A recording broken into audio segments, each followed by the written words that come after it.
Sir, welcome back. Game week 5 is finished, and to me, it's a completely forgettable game week 5, considering I played my wild card so early with the idea to get team value and to get an advantage over my opponent. The Rodrigo injury was completely devastating, not to mention that Zinchenko still being out is really starting to grate me. I got on the wrong side of a HAALAND captaincy decision. He was my captain up until the moment of the deadline, and I got cold feet over Pep's comments. But in this video, we're going to be going over how I did in the past game week, some of the major decisions I've got to be making for the next game week, and who to captain. Stay tuned as we go over all of these various decisions. And if you like this kind of content, please consider giving us a subscribe. We're a growing channel, tons to come, and I'll see you guys in the next episode. Getting straight into it, and damn, am I sad at the end of this game week.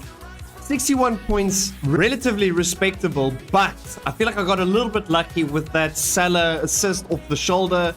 It also meant that he got a couple of bonus points at the end of that game. So 61 points against an average of 62 is not great. And especially considering I've already played my wild card, it couldn't really have gone too much worse for me. But luckily, because it's a midfielder and a defender, there's tons and tons and tons of options that I could be looking at. And we'll be going over that in this particular video. Going over my team, I didn't expect anything from Henderson in that game. 0 points. Ward got his 2. I knew City was going to be good, but who could have anticipated back-to-back hat-tricks from Haaland? I think that he is the fastest player to 2 hat-tricks in the Premier League, but by some 45 games. He took 5. I think the next best is 50 to get to 2 hat-tricks. So we just got doofed. We got doofed by the Haaland, and there's just nothing we can do as FPL managers but smile and move on to the next game week. Perisic, Alexander-Arnold, Trippier. If you take a look at the back four, between the back four, we've got a awesome 3 points. I'm quite sad about that, but also it does point towards big at the back not necessarily being the right way to go. Potentially we need to move to a 4-4-2. That's the only consideration I have for this game week. In saying that, Trippier is a target for most of our top managers. Alexander-Arnold's going nowhere, and the same thing with Perisic. We've got to keep in mind UEFA Champions League is coming, and that potentially could affect Perisic's minutes. But at this point in time, I'm quite happy with what we've got. Gundogan, man, you've got to think in a 6-0 victory, he might get something out of it. He didn't end up getting anything out of the game, and it does make me a little bit sad.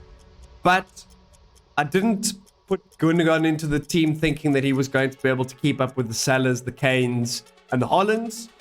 I am probably going to stick with him and see how it goes. That's really the idea. He seems assured of starts. When the rotation's happening, it's outside of him. Even De Bruyne is getting rotated now. Seems like a great pick at the moment. Rodrigo. I'm so upset about Rodrigo dislocating his shoulder. He seems to be out until October at the very least. Could be out for longer. Might need surgery. Man, it really makes me sad. I've lost all of the team value as well. I wanted to wait right until the deadline to make my transfers, just in case we end up in another Zinchenko situation. We don't want to be in a position where just before a game week, we've got an injury or somebody missing through illness. Reece James is another example of that.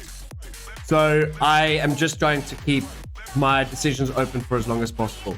Salah, 10 points, clutch. You can say what you want about Salah. He's in the worst form of his life, and he has got, if you take a look at the last few game weeks, 12 points, 2 points, 8 points, 3 points, and 10 points. It's nearly double-digit hauls every 2 games. I don't know. People selling Salah, it seems crazy, because he's going to come back into form and he's going to do well. So, but we'll cover that later in the video. Martinelli, if you don't have Martinelli in your side yet, you've still got Saka. That was the last game week. I think Saka's head is on the chopping block. You've got to get rid. Martinelli should be in your team. He's the best Arsenal option. He's better than Gabriel Jesus. So you've got to put him in your team if you don't have him already. Looking up front, and my word, the GOA to the T. Haaland is looking like he's going to usurp Messi and Ronaldo for the greatest player of all time. He's just looking too good. We'll cover it in detail shortly as to what to do with Haaland, but I don't. It's another one of those players that if you don't own him, then what are you doing? It is that kind of FPL season, unfortunately. Gabriel Jesus, he managed to pick up a goal. I don't think there's any reason for you to be considering removing Jesus from your team. He's still highly owned. He's still bringing in them goals. I think you keep him. Tony, another disappointing result from Brentford, and Brentford's looking off. I brought in Tony because even if you take a look now, game week on game week, they just have the best fixtures. They just do. And I don't know. I'm in that position with Tony where I'm not 100% sure what to do with him at this point. Mitrovic scored again. Mitrovic was going to be my target. Fulham is my team. Hindsight is always 2020, and I should have, could have, would have. But I ended up with Tony. I'm going to keep with him. I've got too many other problems with my team. And look, he's definitely one of the best striking options. So he's just not going anywhere. Ward, look, it was a 1-0 victory. Sancho took his goal very well. United are looking toothless. They were good for their one goal, but if Leicester was in a bit more form, I think they could have easily won that game. In saying that, Leicester's looking better, so potentially Danny Ward starts to become a better option. Horrendous, man. I went so wild again for my Fulham boys. We are just doing the unexpected. If we had not dropped points from winning positions, we've dropped 5 points from winning positions up until this point. We would have been 15 points and tied second on the table. So we would have been third on the Premier League table at this point.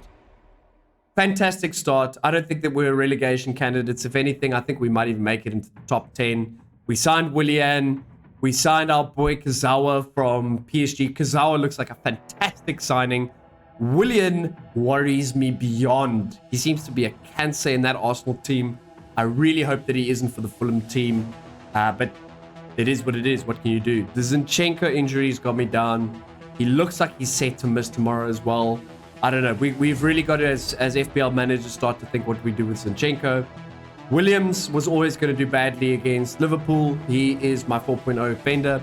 So that's what we would have expected from him. Moving on to my potential team for the next game week. You can see there's problems all over the place. Rodrigo's a problem. Zinchenko's a problem. Not happy about Tony at the moment, but he is playing Leeds. Leeds is leaky, so good chance for him to get a goal. But I've got to make some decisions. I think that Rodrigo being injured for such a long period of time, it's just obvious to get rid of him. Zinchenko injury. They are playing United. It's not necessarily a favorable fixture for Zinchenko, and I might have played my boy Trippier anyway. We'll just make this switch quickly now while we do it. But it puts us in a position where we've got to think about a couple of things. Moving straight along to the transfers, and there's a couple of obvious ones that I need to make straight off the bat. I think the first one is Rodrigo has to go. He looks like he's set to be out for at least 4 weeks. He's just going to lose in team value, and he's taking up a very valuable midfield spot. So he's got to go. The real question is, what do I do with Zinchenko, and does he continue to be injured? Mikel Arteta is driving me mad. He's not giving us real firm ideas as to whether or not he will play. United is not a great fixture in general. But the conservative manager in me is saying, make one transfer, book that transfer, move it on to next week, and it leaves all of the options open. And I think that's what I'm going to do, but there's a couple of things that I want to look at. The first and foremost, what I wanted to show you guys, Leeds have got and signed themselves a absolute banger of a player in the form of Sinistera Lukumi. This guy looks like an absolute baller, and I've seen from a number of the Leeds fans that he is on their transfer list to try and get in earlier rather than later. Having scored in that fixture against Everton, with Rodrigo being out, he looks like a damn good option and looks assured for starts. The problem is his price tag at 6.5. Going for Sinistera, I'd have to make a move on Zinchenko, having only -2 on my bank. And the obvious move that I could do is simply to put in another Arsenal defender. The Ben White, he looks like the favorite. So the other one that we could be looking at is Tierney. Having started the other game, he is looking quite sharp. But that would be one of the moves that I would consider. The problem is the fixture swing that's busy taking place for Arsenal. They've got a couple of good fixtures in the short term, but longer term, I might end up burning a transfer and having to transfer somebody back. The other one that I was looking at quite seriously was Dalot from Manchester United. Fixtures look pretty good, except that game against City, but I've got quite a strong squad and it allows me to rotate quite nicely. Arsenal obviously being another fixture that I'm not that happy about. So this is the one move that I can do. It also leaves me 0.5 in the bank, which makes me a very happy panda. The other option that I could look at without burning a transfer is to just bring in who everybody is bringing in, Pascal Gross. Pascal Gross has got up another point in value. He's in form. He's playing for a good team. They seem to have good fixtures. And all in all, this would be what would be considered probably the obvious move to make. Leicester, however, in my opinion, is starting to look a little bit better, and it could be the moment where they turn around their season.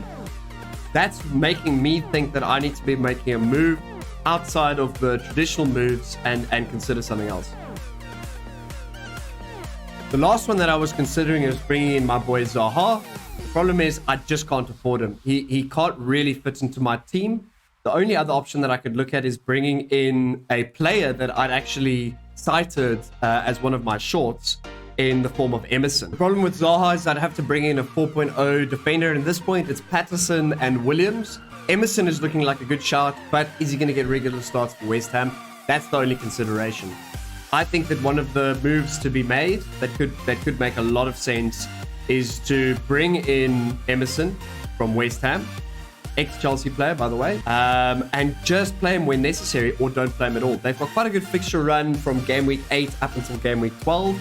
So this could be one of my considerations in terms of what to make. While Palace's fixtures aren't looking good, Zaha looks like one of the must-have options to own in the future. The other thing that I'm also keeping in mind is that I am going to be bringing in my boy Alexander Mitrovic at some point in the season, as soon as Fulham's fixtures start to turn, potentially at the Chelsea game or after the Chelsea game, because they've got a very nice run in all the way through to game week 18. Is this worth doing early rather than later?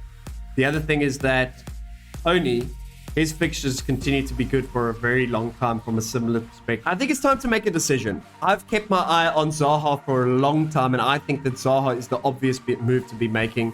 It's against the grain, which I like. It's enabling a couple of other functions within my team. It makes the overall balance of my starting 11 just look a lot stronger, and I think that's the decision that I'm going to be making. Moving on, who to captain? And the captain debate is firmly between two players, in my opinion. Harry Kane is in the discussion, but I don't think that, considering Haaland's form and Salah's position, that Kane should be in your considerations. However, if you do own Kane, you don't own Haaland, he may be a consideration ahead of Salah.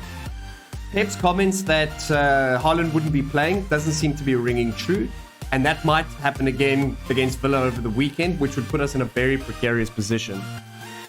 Salah, on the other hand, he's looked bad, but has continued to score. It's Everton. Everton have looked very poor, and it's a derby. In my opinion, the only option to be looking at this week is Salah. Too much risk around Haaland. It's this flip of the coin kind of stuff, but at some point he has to get rested. In my opinion, Pep's going to rest him ahead of the Champions League. So that's my team for Game Week 6. Guys, if you enjoyed this video, please consider liking and subscribing my content. It's been awesome to see some of the new faces that have appeared on the subscriber feed, and I'd love if you guys could join and be part of this journey as a new content creator and be one of the first to be supporting the channel. We're here to stay. We're going to be continuing to make awesome videos. If you guys haven't checked out our other content, we make content around inspiration, money, wealth. The Young Millionaires Bible is going to be an absolute must-have source for anybody who's looking for a one-stop shop for sports, inspiration, and career advice. We're also going to be chatting money and crypto. So consider subscribing to the video, giving this one a particular... So consider subscribing to the channel, giving this particular video a like, and I'll see you guys in the next episode.